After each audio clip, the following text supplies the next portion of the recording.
இந்த light clock அப்படின்னா என்னன்னு பாத்தீங்கன்னா, இங்க 2 மிரர்ஸ் மேலயும் கீழயும் இருக்கும். அண்ட் இந்த 2த்துக்கு இடையில ஒரு லைட் பார்ட்டிகிள், ஒரு ஒளி துகள் வந்து மேலயும் கீழயும் ரிஃப்ளெக்ட் ஆகி ஆசிலேட் ஆயிட்டு இருக்கும். இதுதான் வந்து லைட் கிளாக். அண்ட் இந்த ஒளி துகள் வந்து ஒரு தடவை மேல போயிட்டு மறுபடியும் கீழ வந்துச்சு அப்படின்னா, அதுதான் வந்து 1 செகண்ட் அப்படின்னு நம்ம எடுத்துப்போம்.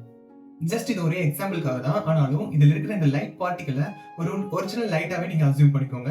அண்ட் இந்த லைட்டோட ஸ்பீட் வந்து எப்பவுமே மாறாது.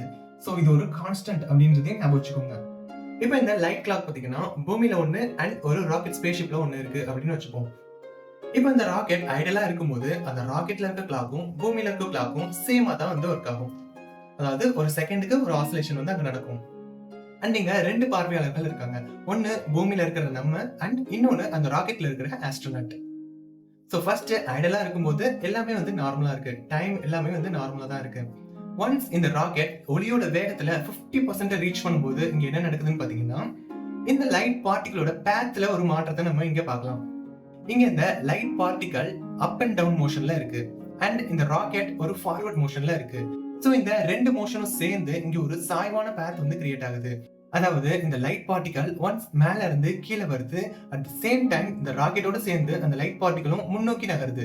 சோ இதனால அந்த லைட் பார்ட்டிகல் ஒரு சாய்வான பேத்ல வர்ற மாதிரி தெரியுது.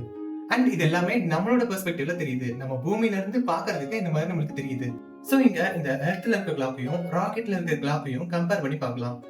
எர்த்ல இருக்க கிளாக்ல பாத்தீங்கன்னா இந்த லைட் பார்ட்டிகல் ஒரு ஸ்ட்ரெயிட்டான பேத்ல மேலேயும் கீழேயும் ஆசிலேட் ஆகுது.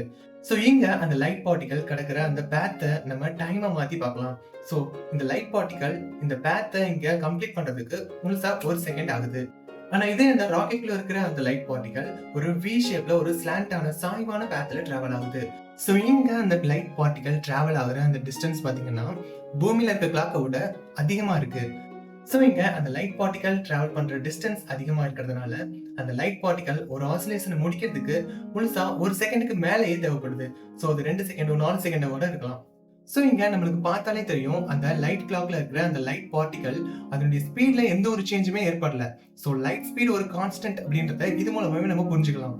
டைம் தான் இங்க சேஞ்ச் ஆகுது. டைம் வந்து எக்ஸ்டெண்ட் ஆகுது. நம்மளோட பார்வைக்கு டைம் வந்து ஸ்லோ மோஷன்ல நகர்ற மாதிரி தெரியும். சோ அங்க அந்த ராக்கெட்குள்ள அந்த கிளாக் அண்ட் அந்த ஆஸ்ட்ரோனட் எல்லாருமே வந்து ஸ்லோ மோஷன்ல மூவ் ஆகுற மாதிரி தெரியும். ஆனா இது எல்லாமே நம்ம பார்வைக்கு மட்டும்தான். அந்த ராக்கெட்குள்ள இருக்கிற ஆஸ்ட்ரோனட்டுக்கு பாத்தீங்கன்னா எந்த ஒரு ஃபீலிங்குமே இருக்காது. எந்த ஒரு மாற்றமுமே அவருக்கு வந்து தெரியாது. அவருக்கு எப்பவும் போல டைம் வந்து நார்மலா மூவ் ஆயிட்டு இருக்கும். அண்ட் அந்த லைட் கிளாக்கும் பாத்தீங்கன்னா அவரோட பார்வையில நார்மலா அப் அண்ட் டவுன் மோஷன்ல ஒரு செகண்டுக்கு கரெக்டா வந்து ஆசிலேட் ஆயிட்டு இருக்கும். சோ இதுக்கு பேர் தான் டைம் டிலே, டைம் டைலேஷன் அப்படின்னு சொல்லப்படும். சோ இதனால தான் டைம் அப்படின்றது ஒரு ரிலேட்டிவ் ஃபெனோமெனன் அப்படின்னு ஐன்ஸ்டீன் சொல்லியிருக்காரு.